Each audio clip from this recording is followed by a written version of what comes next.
할렐루야. 우리 오늘 함께 나눌 말씀의 제목을 같이 한번 읽어볼까요? 시작.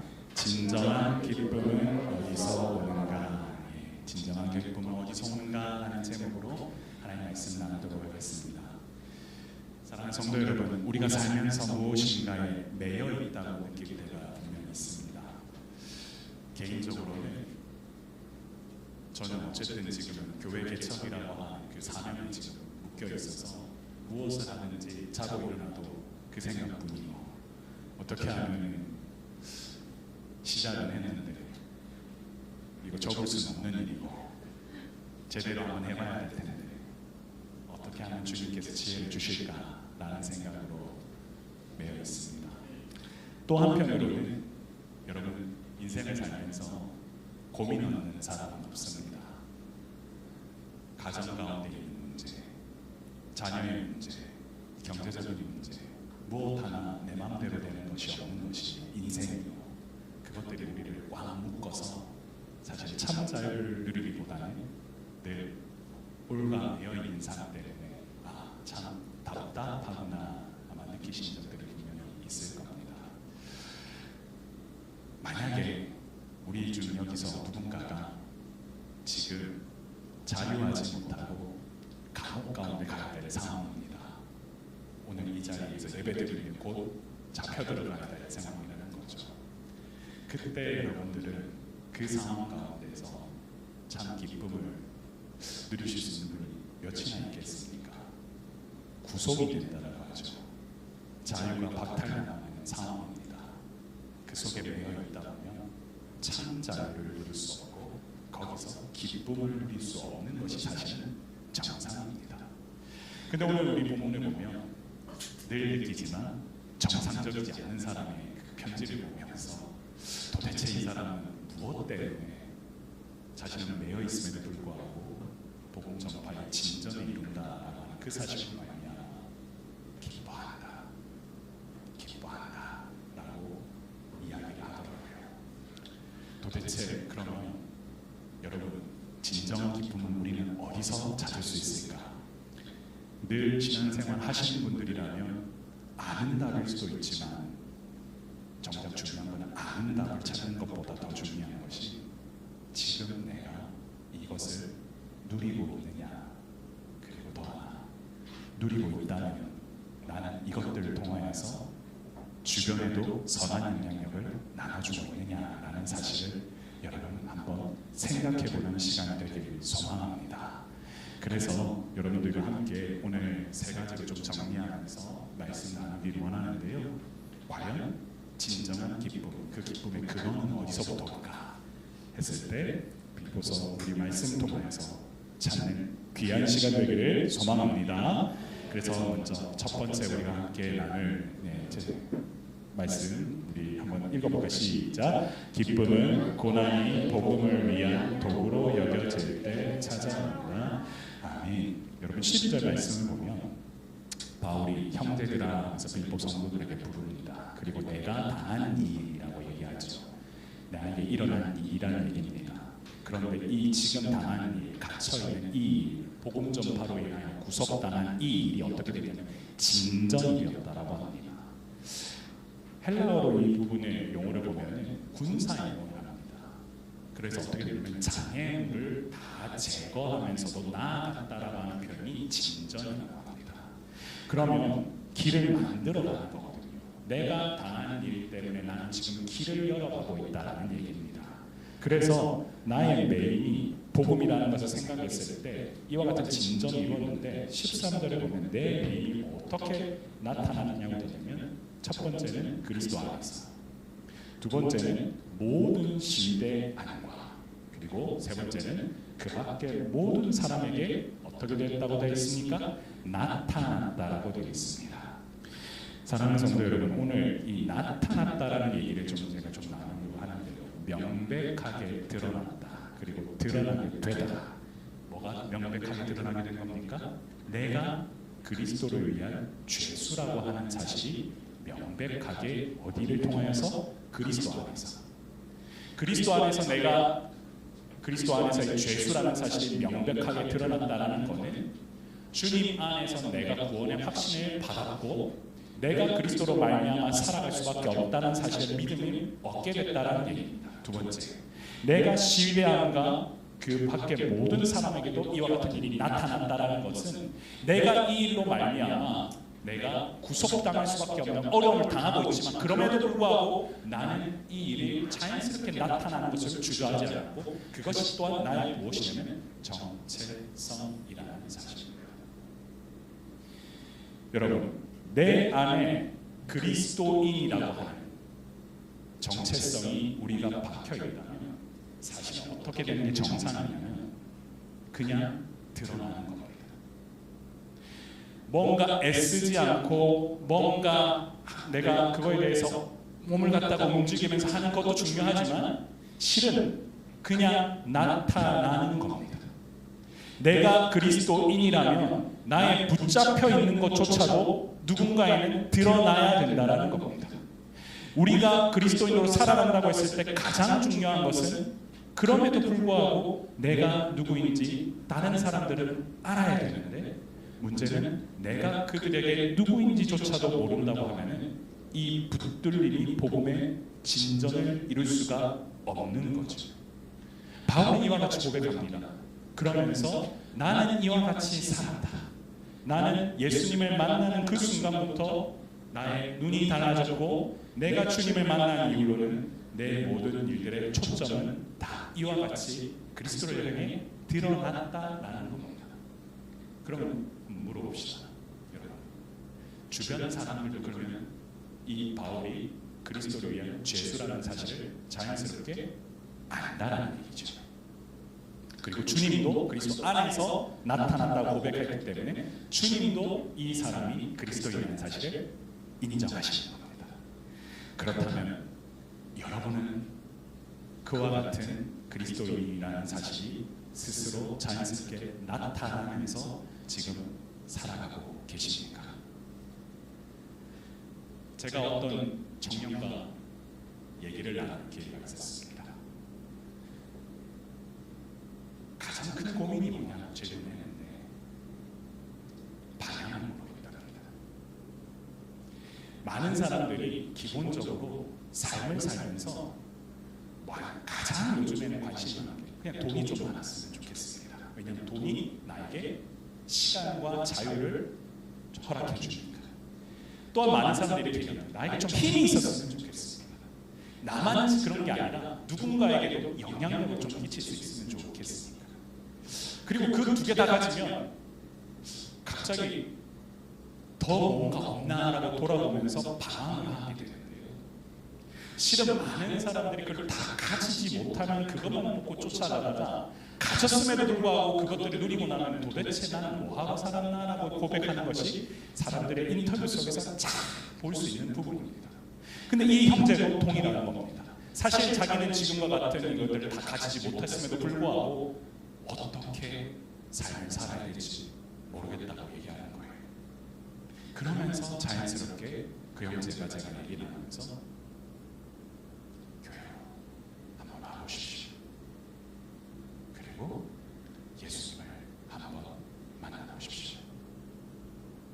근데 그 형제가 저에게 그 얘기를 할 수 있었던 것은 물론 제가 목사라는 사실을 알았기 때문이기도 하지만 중요한 것은 여러분의 삶 가운데도 만약에 여러분 직장이나 주변에서 여러분이 그리스도인이 사람들에게 공증이 된다.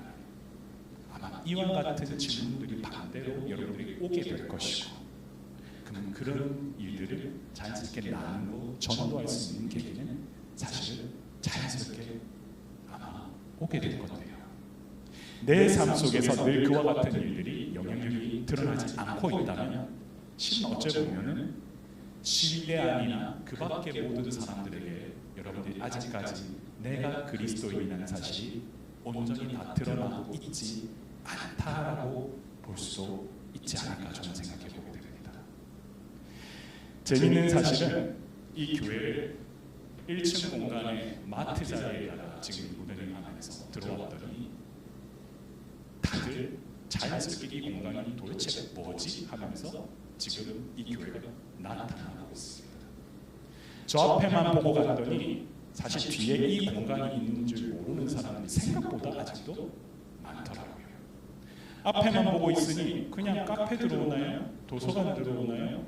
설명하기가 너무 힘들어서 간판을 붙여야 하나 생각까지 했으나 아직 간판 없자 연락이 아직 늦게 오셔서 단순히 그 이유 때문에 지금 여기는 간판 없는 교회가 되고 있는데, 중요한 사실은 본질은 뭐냐면 예배드리는 자리, 예배하는 곳이 교회고 훈련하고 증거하는 곳이 교회인데 그것이 자연스럽게 나타나기만 한다면 그것들에 대해서 분명히 사탄은 방해할 것이지만, 저는 주님 원하시는 메인으로 말미암아 이 교회도 그와 같은 드러내를 통하여 이 지역사회에 복음의 진전을 이룰 것이라 확신합니다.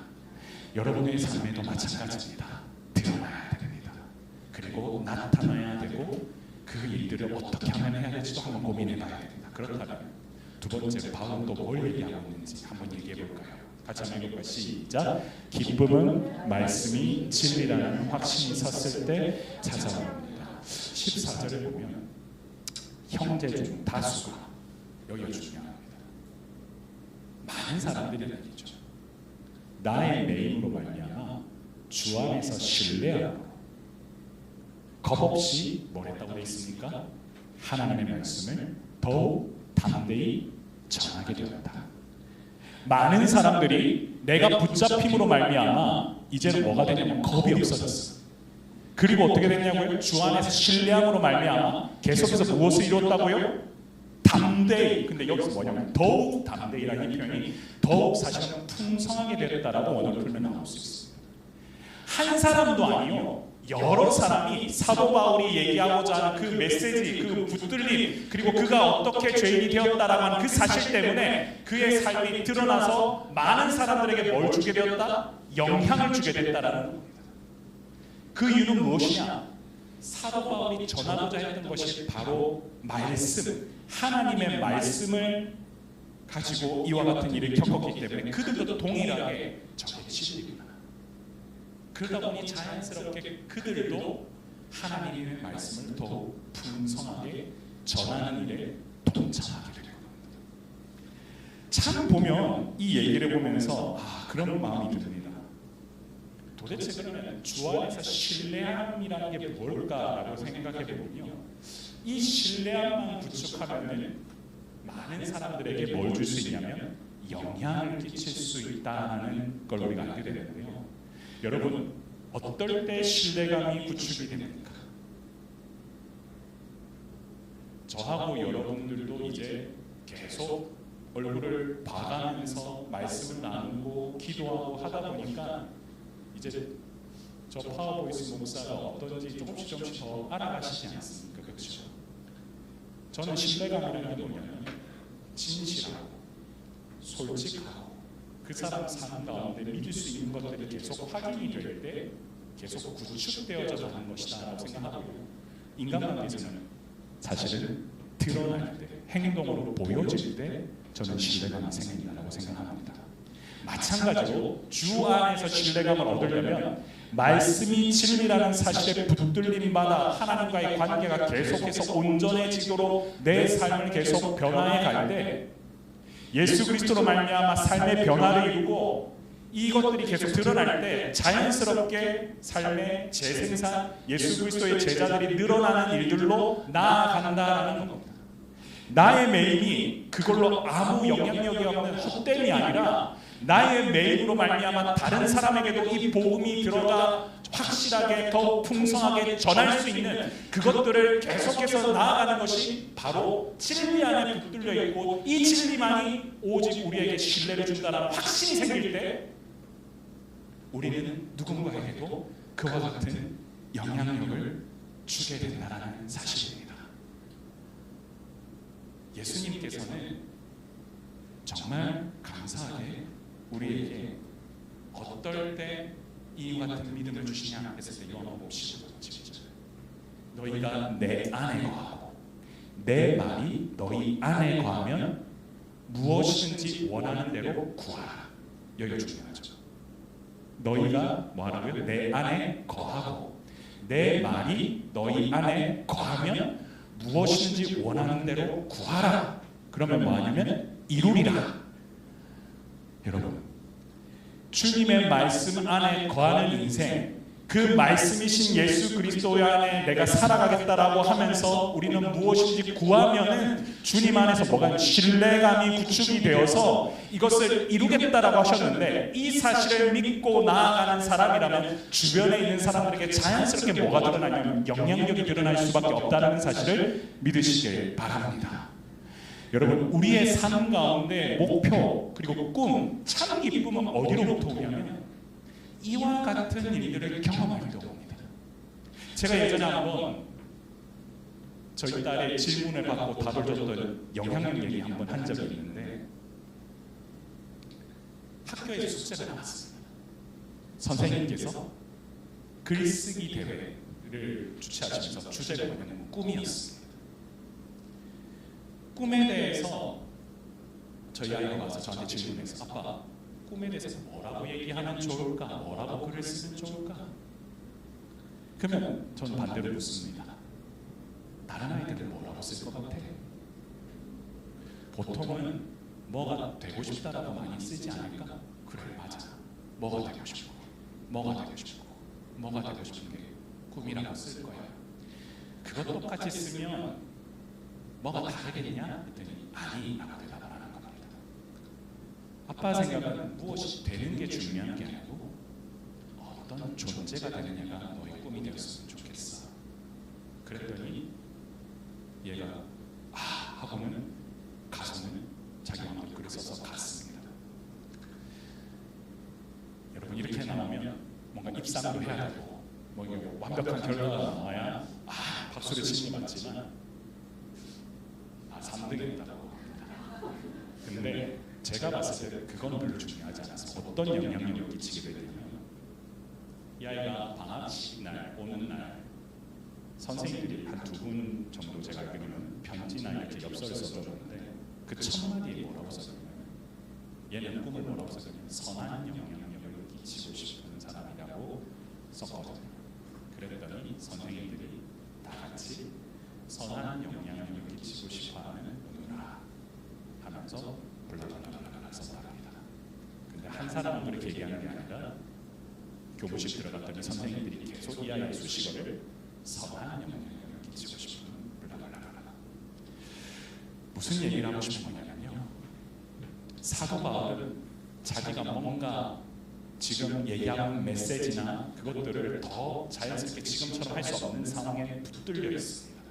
그런데 그 붙들림에도 주변에 있는 사람들은 전혀 동요하지 않고 사도 바울에 대해서 그걸 따랐던 사람들은 하나같이 뭘 했냐면 그 네임을 통하여서 그 가치를 알게 되었고, 그 안에서 오히려 더 주 안에서 신뢰함을 얻게 되어 더욱 풍성하고 담대하게 복음에 흥황할 수 있는 자리로 나아가 전했다라는 겁니다. 그렇다면 그 사람들이 하는 선포는 무엇이냐면 선한 영향력, 예수 그리스도로 말미암아 주변에 있는 사람들을 변화시키고 예수 그리스도로 말미암아 다시금 살아가는 인생이 무엇이고 제자됨이 무엇인지에 대해서 얘기하는 인생, 그 인생을 선포하고 나갈 수 있을 때 뭔가 동기부여될 수 있는 사람이 필요했는데 바로 저 사람. 그래서 그를 통하여서 예수님이라면 어떻게 하셨을까를 고민했을 것이고 같이 그와 같은 일들을 감당했기 때문에 정말 이것이 행복하다는 것.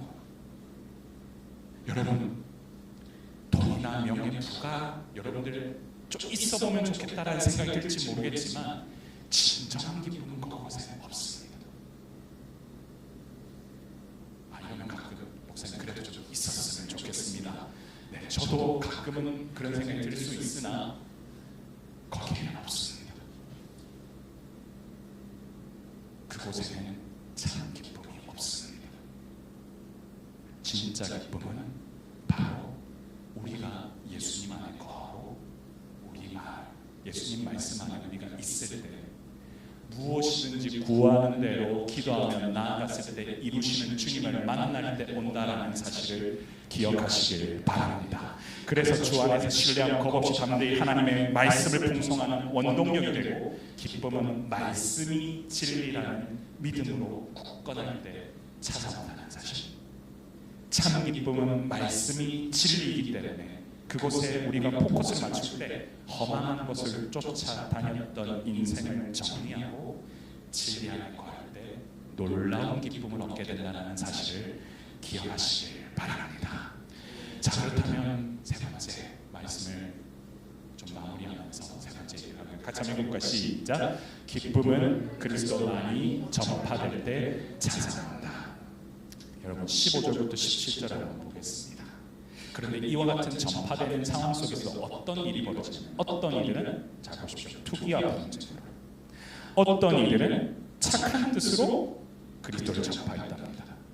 그리고 이들은 내가 복음을 변증하고 변론하고 논증하고 하기 위하여 세우심을 받은 줄 알고 사랑을 하는데 그들은 나의 매임에 괴로움을 더하게 할 줄로 생각하여 여기 보면 순수하지 못하게 다툼으로 그리스도를 전파했다라고 되어 있습니다.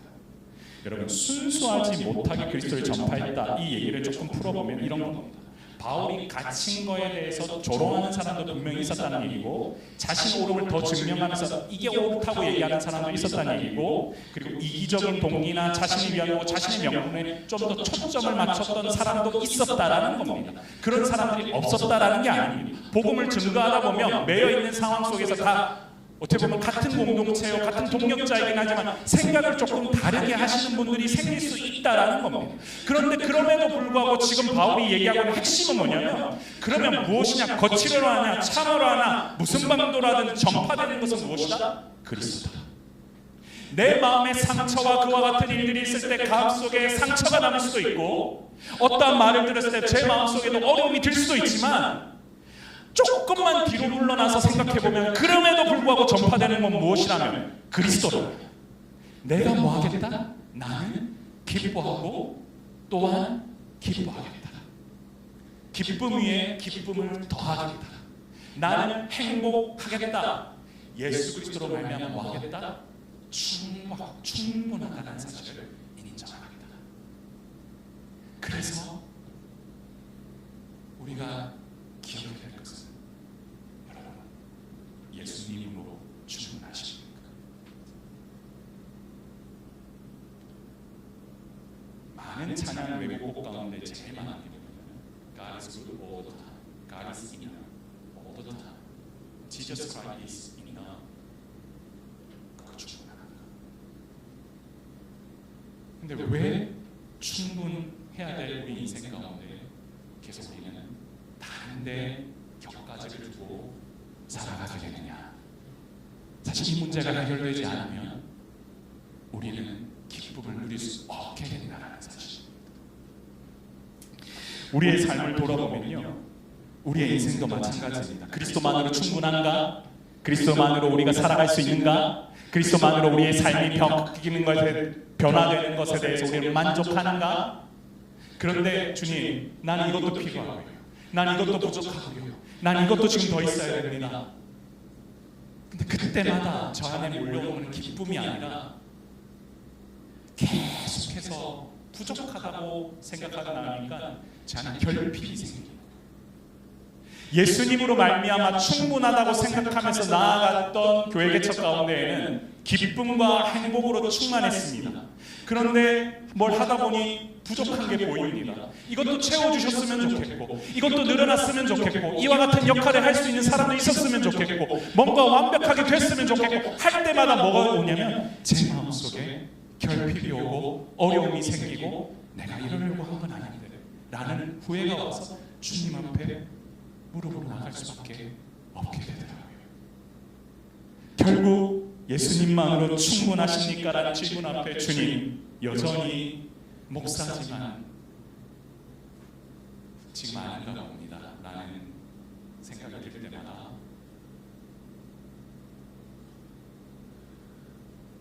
부끄럽고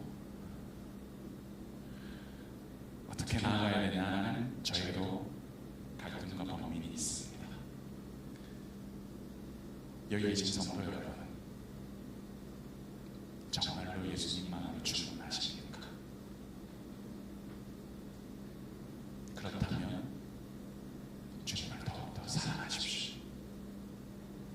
그리고 정말로 그 기쁨을 늘려가려면 내가 기뻐하려면 그 기쁨의 유효 기간을 늘리고 싶다면 예수님께 초점을 맞추시길 바랍니다. 우리의 기쁨의 유통기간, 유효기간을 계속 늘려가고 싶다면 계속해서 주님 앞에만 시선을 맞추고 주님께만 나의 모든 걸 고전하고 주님 한 분만으로 충분합니다라는 말을 머리로 안 될지라도, 가슴으로 안 될지라도 고백하고 외치고 선포하고 나아가면서 이 말씀 앞에 계속 설 때 세상의 공격과 비난과 조롱이 있을지라도 우리는 뭘 하게 되냐면 주님께만 초점을 맞추고 나아가는 인생이 된다는 사실을 기억하셨으면 좋겠습니다. 여러분, 고난에 찾아올 때 이걸 복음을 위한 도구라고 생각하는 게 사실은 어렵습니다. 그리고 이 기쁨이 말씀이 진리라는 사실 모르는 사람 없습니다. 그리고 그리스도께만 초점을 맞추면 다 된다는 거, 신앙생활하면 압니다. 그런데 이게 왜 그럼에도 불구하고 중요하냐면 내 인생을 통하여서 예수 그리스도 한 분만을 위하여서 한번 헌신해보고, 내 인생을 통하여 예수 그리스도 한 분만을 통하여 사명받은 자로서 살아가보고, 내 인생을 통하여서 주님 원하시는 일에 한번 집중해보고, 그와 같은 일을 한번 감당해봤을 때 주님이 하셨구나라고 하는 고백이 자연스럽게 드러나기만 한다면 우리의 인생은 이 땅에서 종착하는 인생이 아니라 바로 하나님 나라를 바라보고 사는 인생이기 때문에 우리 모두 다 그 나라 가서는 더욱더 칭찬받으며 나아가지 않을까요?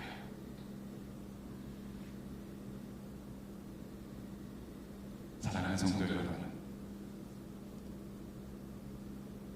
우리의 기쁨은 아무리 생각해봐도 그 어떤 다른 것이 채워주려고 충만하지 않습니다.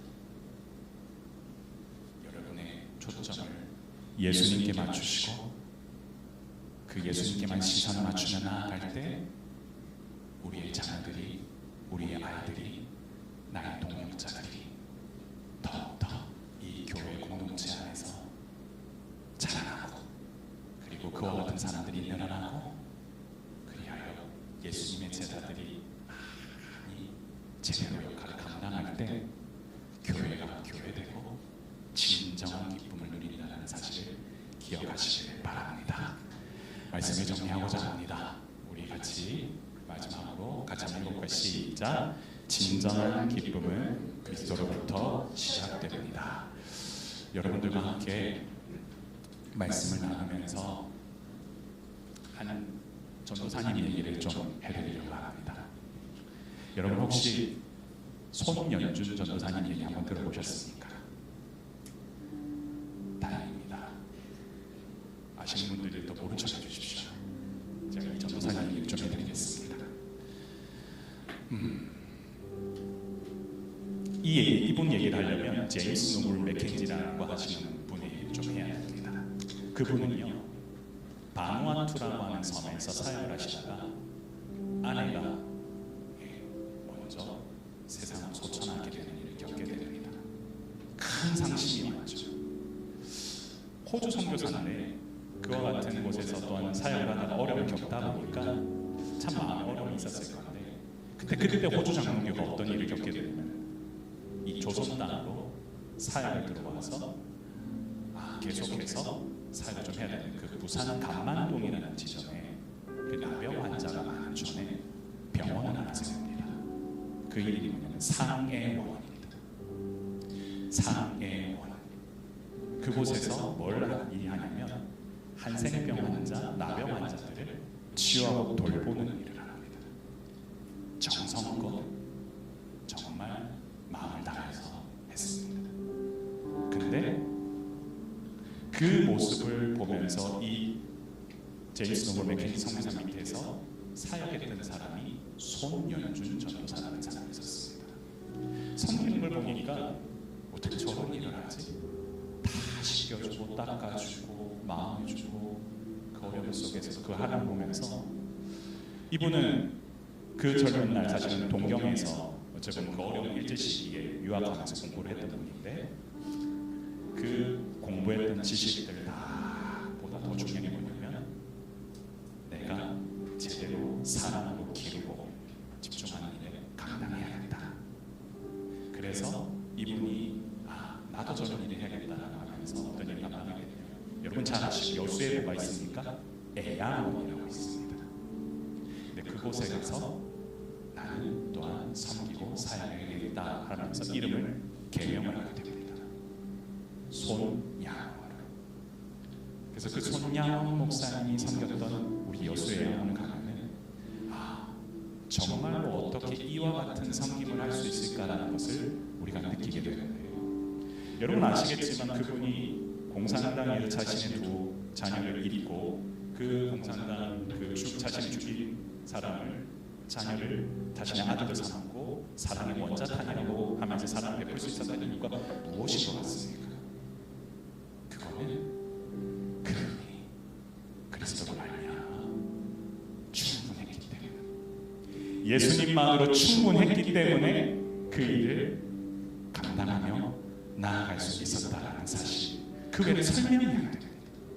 어떻게 자신의 자녀가 죽어 그 죽인 자를 다시 자기의 아들로 삼고 그들을 품을 수 있겠습니까? 근데 그걸 유일하게 우리가 한 분이 누군가 가만히 곰곰이 생각해 보면 바로 누구십니까? 하나님이십니다. 하나님은 자신의 아들을 죽임으로 말미암아 자신의 아들을 죽였던 자들을 뭐하기 위해서? 아들을 삼기 위하여 이 땅 가운데 자신의 아들이신 예수 그리스도를 이 땅 가운데 보내셨고, 그 예수 그리스도를 믿는 자는 다 자신의 아들을 삼기 위하여 그와 같은 일들을 감당하고 계시고, 지금 이 순간에도 많은 교회들을 통해서 뭘 하기 원하시냐면 바로 예수 그리스도만 믿기만 하면은 내가 너희를 구원하겠다. 그렇기 때문에 우리 모든 교회가 해야 될 일은 뭐냐면 바로 그리스도를 온전히 증거하고 그 복음의 빚진 자로 살아가는 인생, 그것을 가르쳐야 되는데, 그걸 하기 위해서는 우리 안에 뭐가 있어야 되냐면 이것이 얼마나 기쁜 일이냐 하는 사실에 대해서 확신이 있어야 됩니다.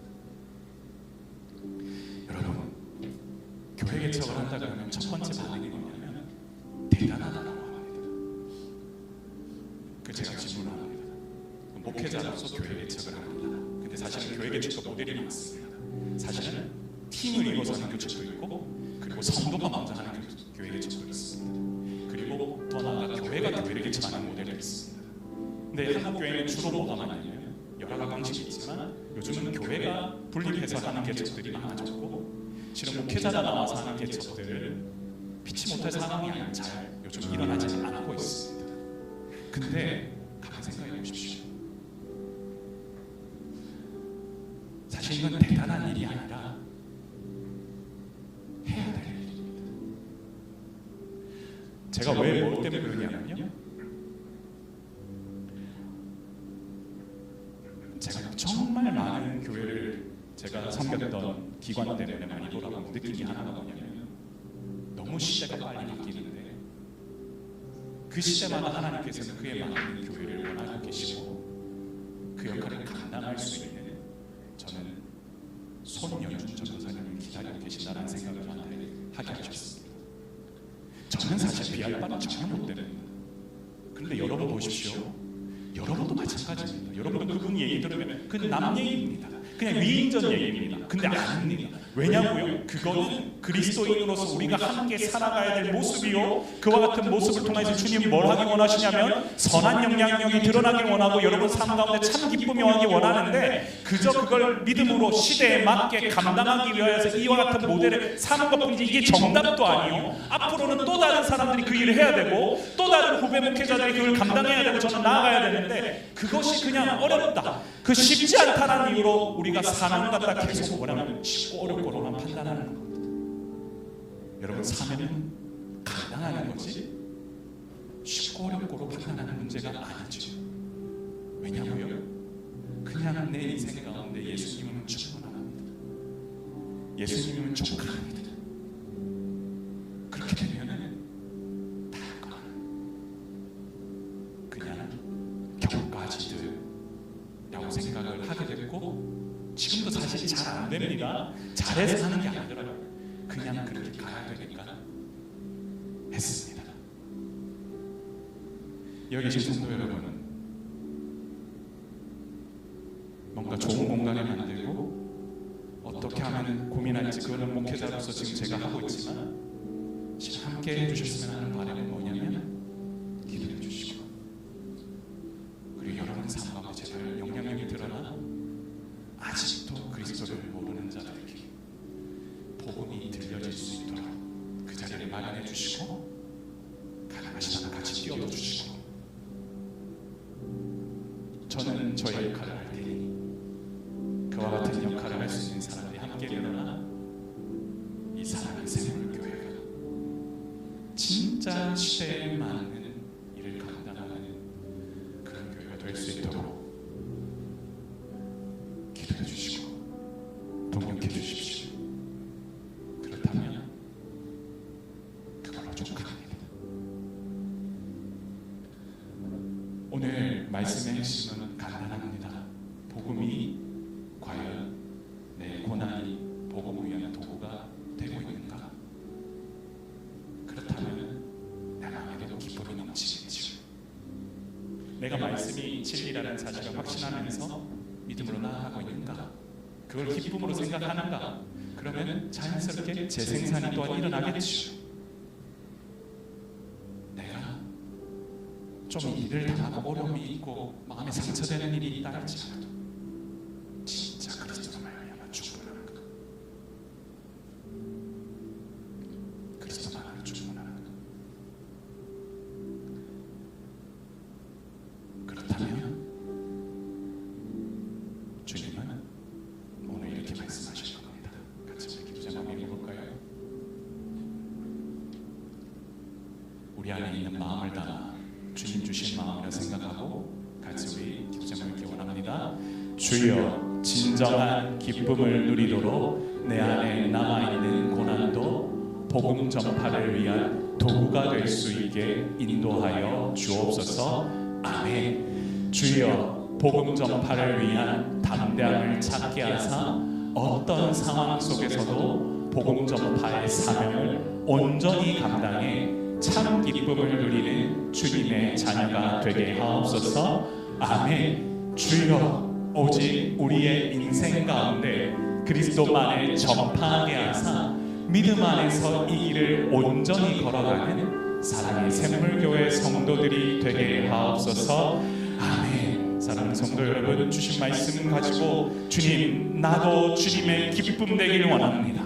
주님, 내 안에 있는 고난도 주님의 복음을 증거하는 도구가 되어 하나님 나라를 위한 말씀의 진리 가운데 거하게 하시며 그로 말미암아 그리스도의 그만으로 충분하다는 사실을 선포하며 나아갈 수 있는 은혜가 넘쳐날 수 있도록 인도하여 주옵소서. 저를 따라 한번 고백하시며 우리 합심해서 한번 기도하며 나아가기 원합니다. 주여, 은혜를 주옵소서. 주여, 은혜를 주옵소서. 우리 같이 한번 기도하겠습니다. 존귀하신 하나님 아버지, 은혜를 감사합니다.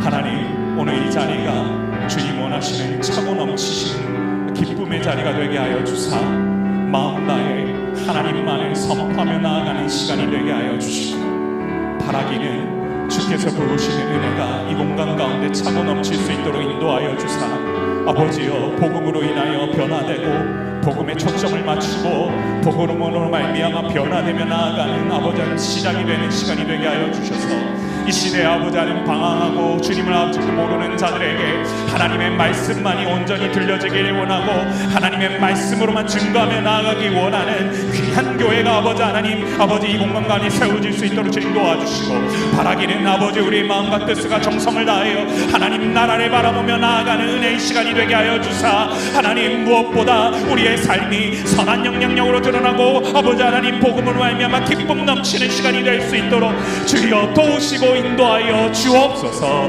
우리의 마음과 뜻과 정성을 다하여 하나님께만 올려드리는 온전한 기쁨의 시간이 되게 하여 주시고, 하나님 무엇을 하든지 간에 아버지 하나님 이 고난에 아버지 하나님이 날 때마다 아버지 내 안에 있는 고난이 복음을 위한 아버지 전파를 위한 도구가 되게 하여 주사 진전의 역사를 이루게 하시며 하나님 나라를 바라보고 나아가는 귀한 시간이 되게 하여 주셔서 하나님 무엇을 하든지 하나님 나라를 위하여 더욱더 쓰임받고 나아갈 수 있도록 주여 도우시고 함께하여 주옵소서. 이 시간은 주님께 부으시는 놀라운 이 시간이 되길 원하오니 마음과 정성과 은혜를 다하여 아버지께 아버지 나아갈 수 있도록 인도하여 주시고, 바라기는 무엇을 하든지 주 안에서 아버지 하나님 변화됨을 얻고 하나님 나라를 품고 나아가는 귀한 은혜가 우리 가운데 넘쳐날 수 있도록 도우시고 함께하여 주옵소서.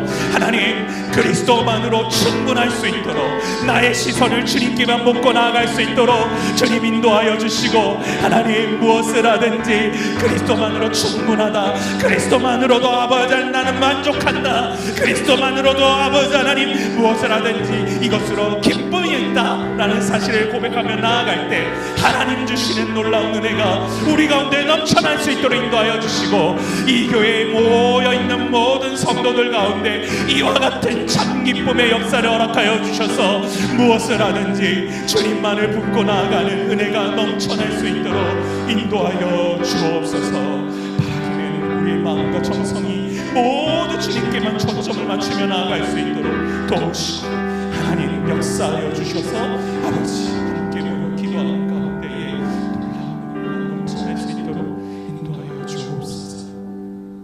우리 한 번 더 제가 기도 제목을 드리겠습니다. 이렇게 기도하면 좋겠습니다. 주님, 오늘 이 자리에 참석한 나뿐만 아니라 내 주변에 있는 나의 가정, 그리고 나의 아이들, 그리고 내 주변에 있는 친지들, 그리고 이웃 사촌들에게도 바울의 메인이 많은 사람들에게 선한 영향력으로, 비록 때로는 다른 생각을 하는 사람도 있었지만 그리스도가 온전히 증거되는 계기가 됐음을 보았으니 주님, 나에게도 우리 가정에도 그리스도만으로 충분하다고 그와 같은 기쁨을 주님 우리 가정에도 나에게도 허락하여 달라고 이 시간 우리 합심해서 한 번 더 고백하며 나아가기를 원합니다. 그리스도만으로 충분하다, 그리스도만으로도 충만하다, 그와 같은 기쁨을 허락해 달라고 저를 따라 한번 고백하시며 기도하기를 원합니다. 주여 은혜를 주옵소서, 주여 은혜를 주옵소서. 같이 기도하겠습니다. 존귀하신 하나님 아버지, 이 시대 가운데 아버지 하나님 참된 소망과